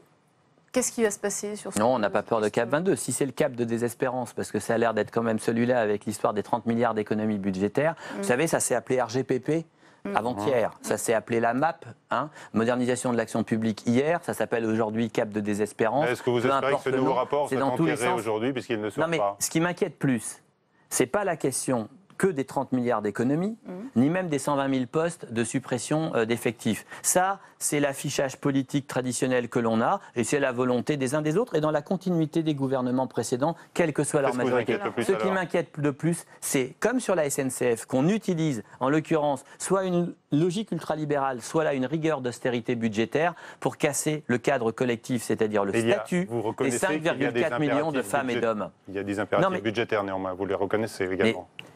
Bien évidemment qu'à un moment donné, pour n'importe quel gouvernement, on a une opération qui est contrainte de devoir mener des politiques publiques qui soient en lien avec les recettes publiques qui vous sont à disposition. Dans ces cas-là, on peut peut-être éviter d'arrêter de sous-taxer ou de sous-demander à ceux qui touchent à l'ISF ou au niveau des entreprises pour pouvoir se faire de la marge de manœuvre ou s'attaquer, par exemple, aux 80 milliards perdus annuellement d'évasion fiscale, alors que 100 douaniers recrutés spécifiquement contre l'évasion fiscale en en ramènerait au bas mot de l'ordre de 20 à 25 millions chaque année. Donc ce sont des choix politiques qui sont faits, mais trouver un peu plus de recettes publiques et de marge budgétaire, c'est parfaitement possible. Ce que nous condamnons là, en l'occurrence, au-delà de la question dogmatique de baisser artificiellement la dépense publique pour privatiser la mission publique, ce que nous condamnons, c'est une attaque frontale contre le statut avec à la fois l'individualisation aujourd'hui de la rémunération des fonctionnaires, qui est une tendance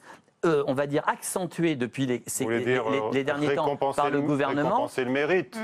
Ah parce que, non, quand vous vous engagez dans la fonction publique, vous vous engagez pas pour gagner au mérite, vous vous engagez pour défendre des valeurs, vous vous engagez pour défendre des principes, et le premier des principes, ça s'appelle l'égalité, et l'égalité de traitement, l'égalité de droit, ça s'appelle le statut. Tout le monde n'a pas le statut. Eh ben, vous ne vous présentez pas à la fonction publique à un moment donné, donc vous ne passez pas le concours. Si ça vous pose un problème, vous créez votre start-up, vous allez créer votre boîte ailleurs, comme cher à M. Macron, vous cherchez des clients et vous ne cherchez pas un emploi, et certainement pas un emploi statutaire. Donc à un moment donné, la schizophrénie, ça va 2 minutes. Donc celles et ceux qui sont aujourd'hui, ces 5,4 millions de personnes, ils ne se sont pas engagés pour gagner de l'argent. Ils se sont engagés pour nous défendre, pour nous servir, pour nous soigner, pour nous éduquer. Donc ça, à ce moment-là, il ne faut pas tout mélanger. Le statut, non seulement, ce n'est pas une question de les protéger, c'est aussi faire d'elles et d'eux le fait qu'ils soient des contrepoids républicains dans notre démocratie. Parce que les exécutifs passent, mais la République demeure. Et c'est eux qui en sont les garants. C'est eux qui en sont la garantie sur la durée. Donc à ce moment donné, il ne faut pas tout mélanger. Moi, ce qui m'inquiète aujourd'hui, c'est une attaque frontale,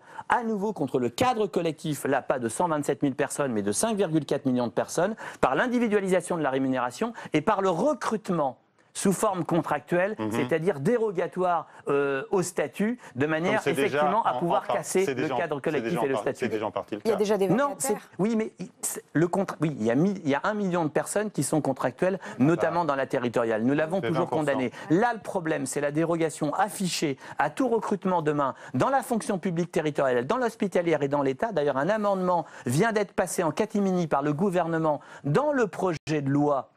Justement, égalité, liberté pour construire son parcours individuel, justement pour pouvoir recruter de façon contractuelle l'ensemble des hauts fonctionnaires, soi-disant, pour donner l'exemple. Donc cette espèce de contractualisation au plus haut niveau de la fonction publique pour ensuite généraliser la contractualisation, c'est la casse du cadre collectif et du statut. Ça s'inscrit dans cette logique et dans cette vision du chacun pour soi. J'aimerais vous faire réagir à un rapport du sénateur Vincent Capo-Canelas, qu'on va écouter d'ailleurs, sur les grèves records en France, du côté des contrôleurs aériens, 254 jours de grève, 254 en 12 ans, alors que c'était 4 en Allemagne, 37 en Italie.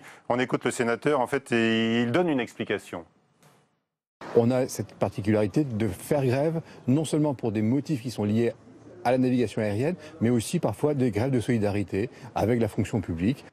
Vous avez des choses à dire là, sur ce record de la France, qui est responsable du tiers des retards d'avions en Europe? Les responsables de la grève, moi je suis désolé, mais ce n'est pas ceux qui la font. Les responsables de la grève, c'est ceux qui refusent de négocier, c'est ceux qui refusent de concerter, ou c'est ceux qui méprisent l'ensemble des salariés. Donc à un moment donné, ou qui font des référendums à l'emporte-pièce, alors qu'en l'occurrence, il n'y en avait pas besoin, en refusant la table de négociation, et se prennent dans la figure, comme un boomerang, le fait d'avoir envoyé sur le référendum. Charlotte? Pour vous, vous avez dit la même chose sur les cheminots. Les premiers qui en pâtissent, c'est ceux qui font la grève. Enfin, les grévistes sont les premiers à plaindre finalement les conséquences. Et personne ne souhaite faire grève, personne ne souhaite perdre une journée de salaire. Bien sûr, mais il y a des conséquences. Mais évidemment, il y a des conséquences. Il y a des conséquences dans la vie quotidienne aussi. Mais personne ne cherche à nuire aux usagers, personne ne cherche à nuire à l'autre, en l'occurrence. La grève, c'est un moyen, à un moment donné. À l'hôpital avec un brassard, mais travailler quand même, manifester son désaccord, mais être là présent. Mais si cela suffisait, si cela permettait effectivement qu'on ouvre la négociation et qu'on puisse obtenir un certain nombre de choses et de réparation des problèmes qui sont celles et ceux de l'hôpital par exemple ou des contrôleurs aériens, etc. Eh bien, je pense que l'immense majorité le ferait. Personne n'a envie de donner une journée de salaire, surtout avec les salaires qui sont les nôtres aujourd'hui, pour pouvoir souvent obtenir simplement que leurs droits empêchaient qu'on détruise leur cadre collectif et généralement pas obtenir de choses qui les intéressent. Dernière question de l'émission, Déborah. Dernière question, un petit mot sur votre prédécesseur, Jean-Claude Mailly, qui n'avait pas été très sympathique le dernier jour du Congrès à Lille et qui, on l'a appris il y a quelques jours, vient de partir dans l'entreprise de Raymond Soubi, qui a longtemps conseillé Nicolas Sarkozy. Qu'est-ce que ça vous inspire sur l'avenir d'un dirigeant syndical. Qu'est-ce qu'on fait après avoir dirigé une organisation? Écoutez, moi, j'ai beaucoup de réactions en interne à Force ouvrière depuis sa désignation au cabinet de M. Soubi, surtout pour les missions qui vont être les siennes, qui s'inscrivent quand même dans une logique d'accompagner aussi des plans de restructuration ici patronaux et au niveau des entreprises. Donc il y a une vraie colère, une vraie grogne interne à Force ouvrière au niveau des militants et qui me disent également que, puisque Jean-Claude Mailly s'était autodésigné au CESE européen avant de partir, il y a une incompatibilité entre un tel choix professionnel qui lui appartient, c'est un homme libre, et le fait de garder un mandat à Force ouvrière. Ça, il devait y aller cet été, c'est ça? Il s'est autodésigné au CESE européen, moi, avant que je sois secrétaire général. C'est assez incompatible eu égard à ses missions aujourd'hui et au fait de cette autodésignation sur le CESE. Mais je pense qu'il fera le choix.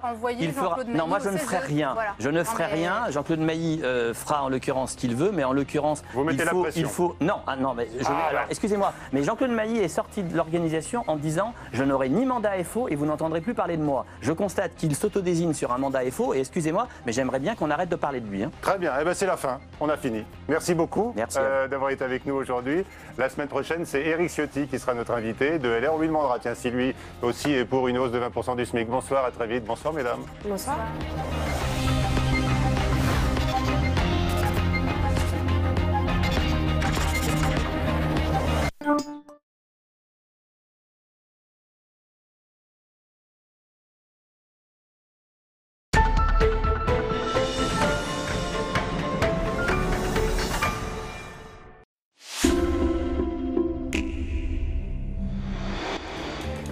Demain, dans Territoire d'Info, Marc-Philippe Daubresse, sénateur du Nord, sera l'invité de Public Sénat et de la presse quotidienne régionale. Territoire d'Info, présenté par Cyril Viguier, demain à 8h en direct sur Public Sénat.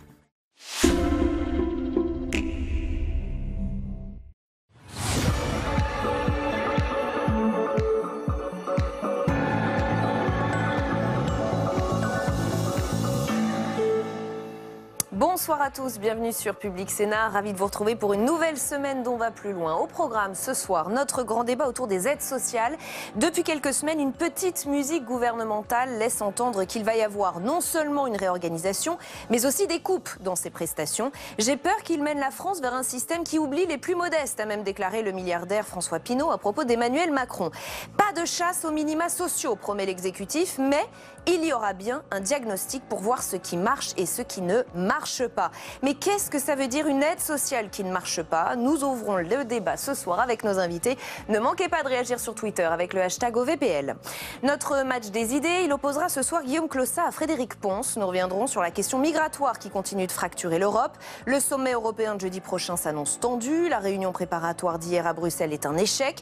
Pas de texte commun, pas de message unique, aucune solution globale. Quelle issue possible? Nous en débattrons avec nos spécialistes.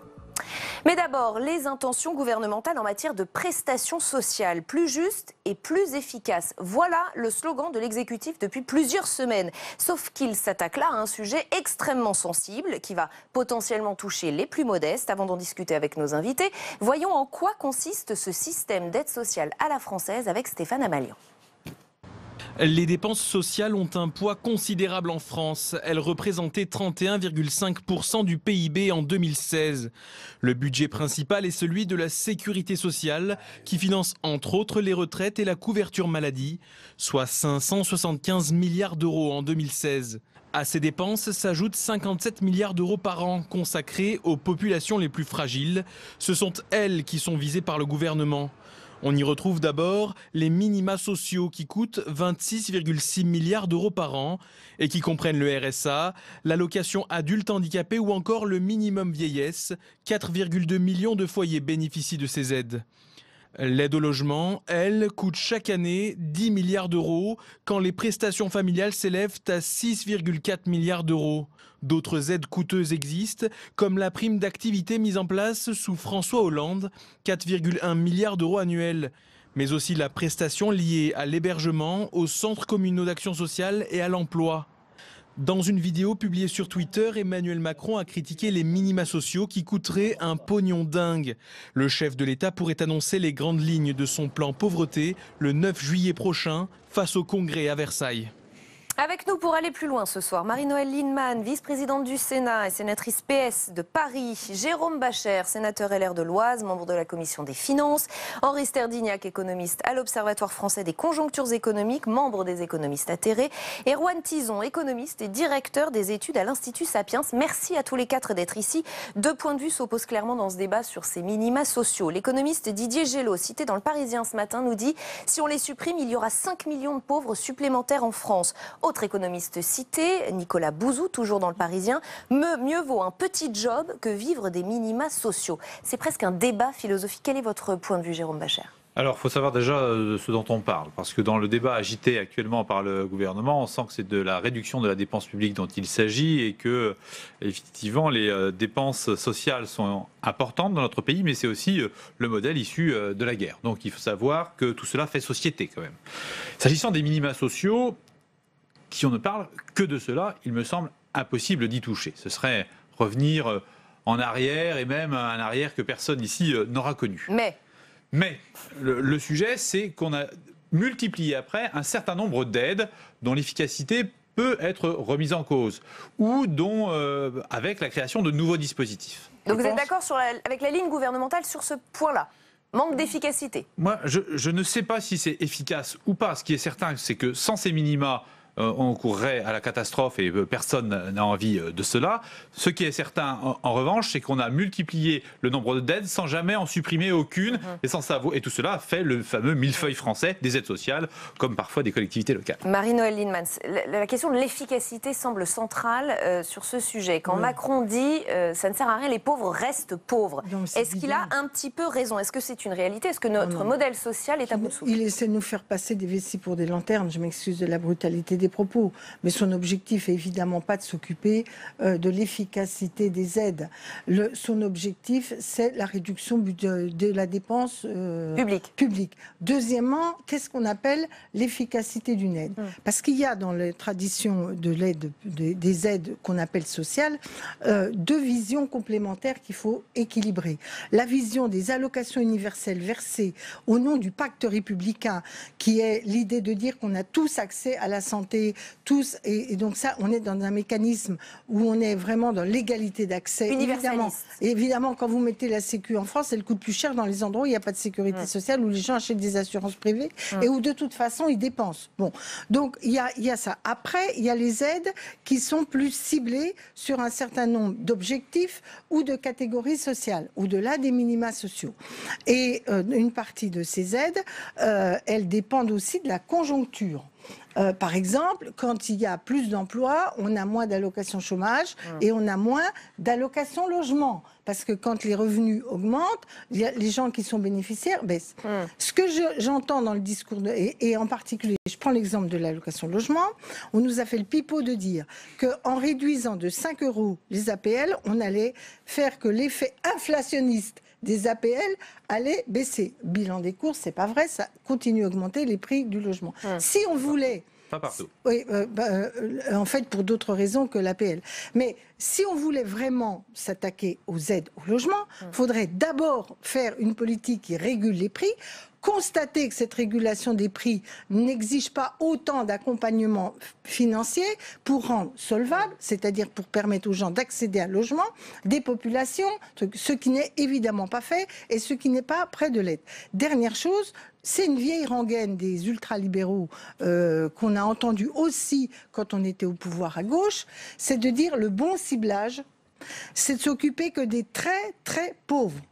Mais les catégories légèrement au-dessus du pauvre, alors celles-là, c'est des privilèges. Non, elles auraient des privilèges d'avoir des avantages. C'est ceux-là qu'on va essayer de rogner en numéro 1. Et en réalité, ça fait basculer une partie des gens dans la très grande pauvreté et ça tue le contrat social. Et je termine sur un point, c'est pas vrai. Quand on voit la masse de travailleurs pauvres, c'est pas vrai qu'un petit job, ça vous sort de la pauvreté. Ouais. Moi, je suis pour on va continuer ce tour de table. Travail, mais Erwan Tison, est-ce qu'Emmanuel Macron est en train de remettre en question notre modèle social? Est-ce qu'il y a un vrai problème d'efficacité? Il y a deux choses. Alors déjà, pour l'efficacité, oui et non. Déjà, on voit qu'après redistribution, on a une diminution entre les 20% les plus riches et les 20% les plus pauvres, un écart qui se réduit de 2 fois, justement. Pourquoi? Parce qu'on va prendre un peu plus aux plus riches et prendre un peu plus, donner un peu plus aux plus défavorisés. Donc, il y a une réduction des inégalités sur les aides sociales en France.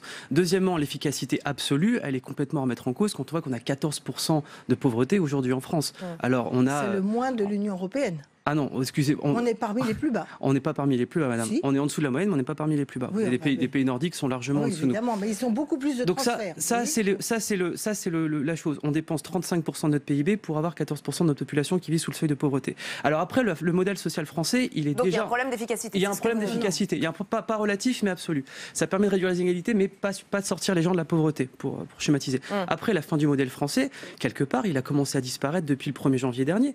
On a quelque chose qui est formidable, c'est-à-dire qu'on ne fait plus supporter des risques sociétaux qui sont le chômage et la santé sur le travail, mais sur la société de manière générale, avec le fameux transfert justement des cotisations chômage et maladie du salaire vers la CSG, ce qui est une formidable chose parce qu'on change complètement de système. On se dit que ces risques-là ne doivent plus uniquement poser sur les 25 millions d'actifs, mais sur les 50 millions de contribuables. Donc potentiellement, on peut, en élargissant l'assiette, en multipliant l'assiette par 2, on peut se permettre de dire on va diviser par 2 en tout cas le taux des prélèvements. Et Henri Sterdyniak a très envie de réagir.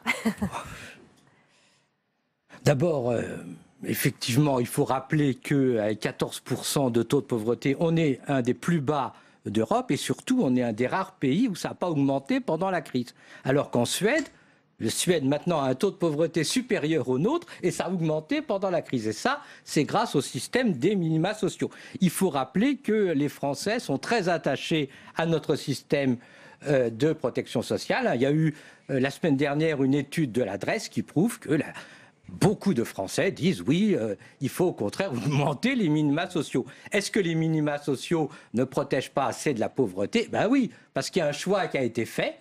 Le minimum vieillesse protège de la pauvreté, parce qu'on donne 800 € aux personnes de plus de 65 ans, et en plus, ils ont droit aux allocations logement. Par contre, effectivement, on a dit, quand les gens ont 40-50 ans, il y a le RSA, il est trop faible, effectivement, c'est en dessous du seuil de pauvreté, les gens restent pauvres. Ils restent pauvres, on peut dire, tant pis pour eux, ils n'ont qu'à travailler, mais le problème c'est qu'ils ont des enfants, et que les enfants sont dans le seuil, sont dans la pauvreté, et du coup, on a un taux de pauvreté chez les enfants de 20%, c'est pas un défaut du système, c'est un choix, le RSA est pas assez élevé, il faudrait au contraire...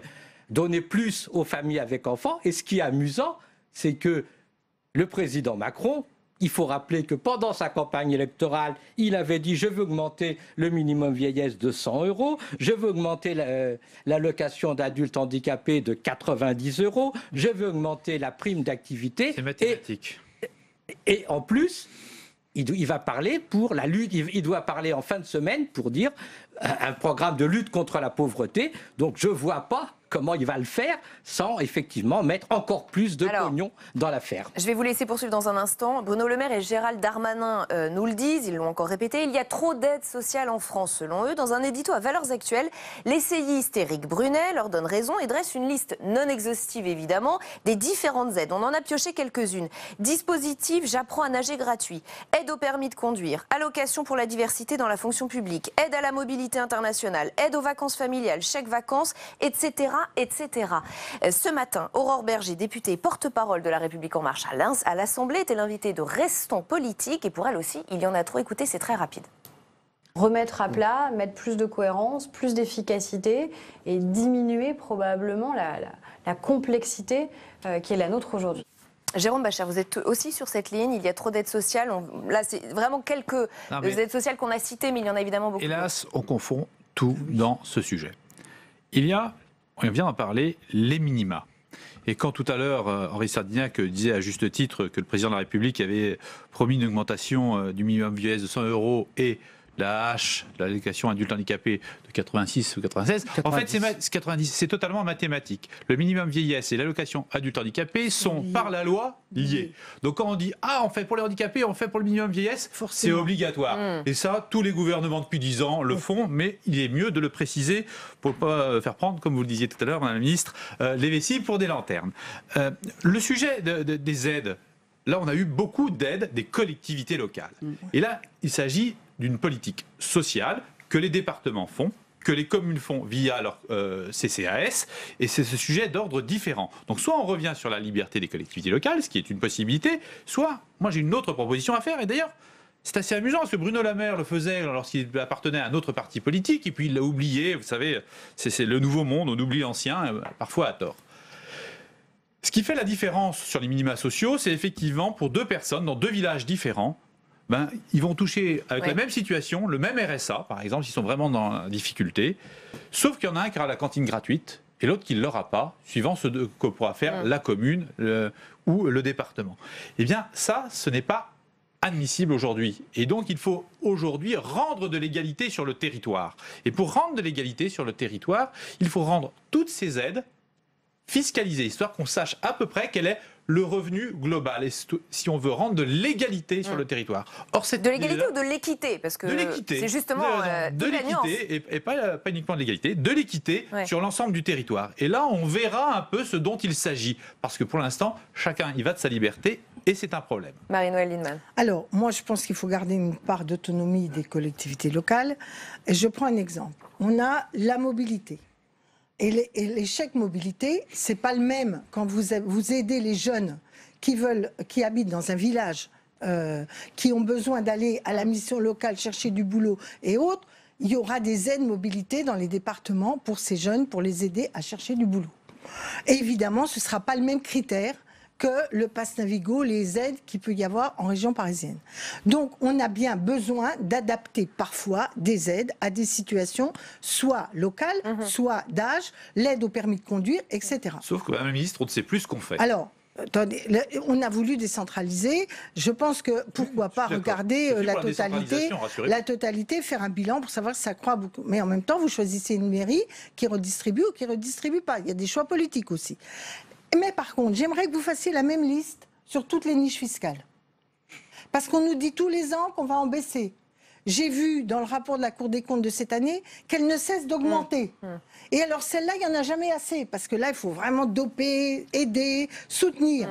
Alors, on va aller chercher la malheureuse petite aide à la mobilité ou les chèques vacances. Je m'excuse, le nombre d'enfants qui partent en vacances ne cesse de baisser. Et il ne faut pas croire que ça n'a pas d'impact sur le développement de nos enfants, notamment les plus modestes. Donc, on peut toujours aller chercher, chicailler sur telle ou telle petite aide qui est donnée en complément, qui ne sont d'ailleurs pas ce qui ruine le pays. Par contre, on n'a aucun exercice critique sur ces masses de niches fiscales. Alors là, par contre, elles rapportent beaucoup plus. Plus juste, plus efficace. L'expression est encore revenue dans la bouche du ministre de l'économie. Hier, invité du grand jury, cette fois, il parlait d'un point précis qui commence sérieusement à inquiéter. Je vais vous interroger sur ce point dans un instant, les pensions de reversion, qui concernent près de 4,5 millions de personnes, dont 90% de femmes veuves. Le ministre de la Santé l'a dit très clairement, on ne touchera pas à pensions de reversion qui sont déjà versées. On ne va pas revenir sur ce qui est un acquis. Ensuite, il y a l'idée toute simple d'avoir, comme je le disais tout à l'heure, des pensions qui soient plus justes, qui aillent aux personnes qui en aient réellement le plus besoin, que ces pensions soient efficaces. Erwan Tison, qu'est-ce qu'une pension de reversion plus juste, plus efficace ? C'est une très bonne question, parce que déjà, derrière la question de la suppression de la pension reversion, il y a déjà l'idée de la double peine. Enfin, si je peux me permettre, on perd son mari, puis en plus, on va perdre une partie de la retraite. Le problème des retraites, comme le problème d'ailleurs des aides sociales, on sent un peu ce Big Bang, justement, qui doit être mis sur la table, parce que c'est un maquis sans nom, on sait même plus de quoi on parle, comme vous l'avez dit avant, la liste est complètement longue, on ne sait plus à qui s'adresser, ça crée des effets de seuil énormes. Il faut, du coup, pour ça, tout remettre à plat. Pour les retraites, une des questions qui se poserait, la question de la pension de reversion ne se poserait pas si on avait, et excusez-moi du gros mot, un peu plus de capitalisation dans notre système. Voilà. J'avais prévenu. Vous saviez que ça ferait réagir. J'avais prévenu, non mais j'avais prévenu. Vous allez réagir dans un instant. Le problème se pose exactement de la même façon, puisque les pensions de capitalisation, soit effectivement on dit c'est forcément en réversion, soit on laisse le choix au couple, soit pas. Le problème se pose. Attendez, expliquez-nous peut-être ce que c'est, capitalisation. Aujourd'hui, nous sommes dans un système de répartition, c'est-à-dire qu'en fait, nous, autour de la table, nous cotisons, en tout cas, nous cotisons pour ceux qui sont actuellement à la retraite. Et ce seront mes petits-enfants qui cotiseront pour justement me payer une retraite à moi. Le problème du système par répartition, c'est qu'on a le nombre de retraités qui ne cesse d'augmenter et le nombre de cotisants qui ne cesse de diminuer. Oui, mais on s'il y avait de la capitalisation, ça serait autrement. Laissez-moi terminer. Les gens vivraient plus longtemps. Laissez-moi terminer. Il y a une autre inégalité aussi dont on parle très peu sur le système justement par répartition, c'est le taux de récupération à la fin. La cohorte des gens qui sont nés dans les années 40, ils récupéraient 200% de ce qu'ils avaient cotisé tout au long de leur vie active. Ma cohorte à moi, c'est-à-dire les gens nés dans les années 80-90, on va récupérer seulement 80% de ce qu'on a cotisé. Un système par capitalisation, ça veut dire quoi? Ça veut dire vous dites n'importe quoi. Laissez-moi terminer. C'est pas moi qui le dis.